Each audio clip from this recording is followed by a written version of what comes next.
Сәлеметсіздер ме, құрметті оқырмандар. Сіздердің назарларыңызға Лаврентьев ауыл кітапханасында қазақ батыры Қабанбай атты тарихи экскурс Қаракерей Қабанбайдың 330 жыл туғанына арналады. Қаракерей Қабанбай батыр есімі ғасырдан ғасырға жалғасар. Қазақ тарихындағы айтылу да тұғырлы тұлғалардың бірі де бірегейі екені сөзсіз.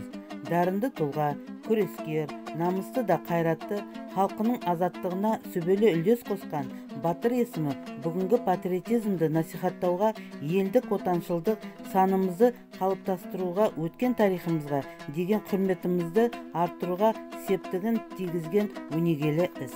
1692 жылы етегі Алакөлге малынып жатқан Тоқта Барлық тауының маңында Барқыт белдің күнге жағында орналасқан Мәмбет ауылында Ерасыл дүниеге келген. Ол 13 жасар кездерінде үйретіп мінген тайлары теңселіп әсер көтеретін көрінеді.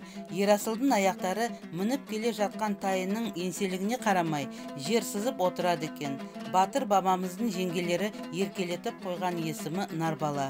Бірде жоңғалар шауып, жылқы бағып жүрген Ерасылдың ағасы Есенбайды өлтіреді. Осыдан Ерасыл алғашқы ерлігін жасап, ағасының кегін алады. Осыдан болар, оны жұрт кекшіл кеке деп атаған. Қабанбай нағашысының ауылында жүрген кезі болса керек. Бір күні сол ауыл көшіп, көлдің жағасынан өткенде шошқаның қалың қабаны көшті жүргізбей қояды. Осы кезде қолына найза алып, қалың қабанмен айқасады да көшті бастап аман есен өте шығады.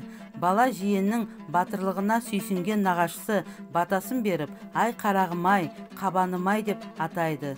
Содан бастап Қабанбай аталып кеткен екен.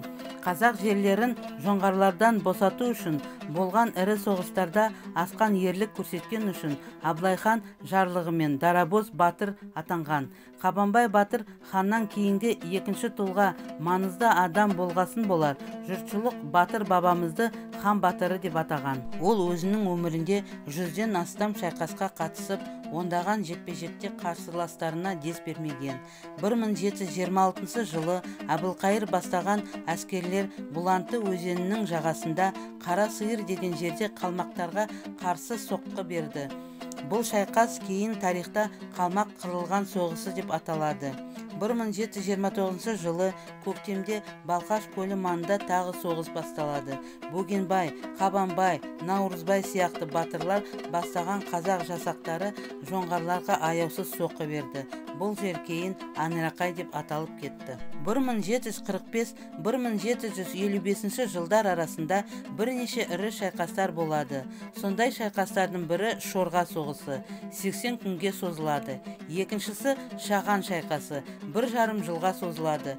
Шаған шайқасы қазақ пен қалмақтың бас шайқасы ретінде ұсынылып, екі жақтан да бұл соғысқа ірі дайындықтар жүргізіледі. 1716 жылдан 1757 жылға дейінгі 41 жылдық соғыста Қабанбай бабамыз қан кешіп, аттан түсіп, бел шешпей халқын жаудан қорғады. Қабанбай батыр кесенесі Ақмола облысының Қызылжар ауданында орналасқан. Кесенің ғимараты 2000 жылы салынған.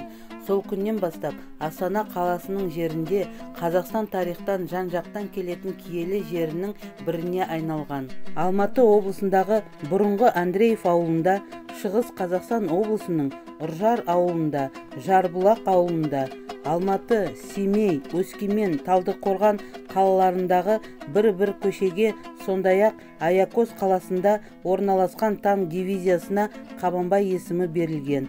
Алматы облысында Алакөл ауданының орталығында Үшарал қаласында батырға ескерткіш орнатылған. Назарларыңызға рахмет.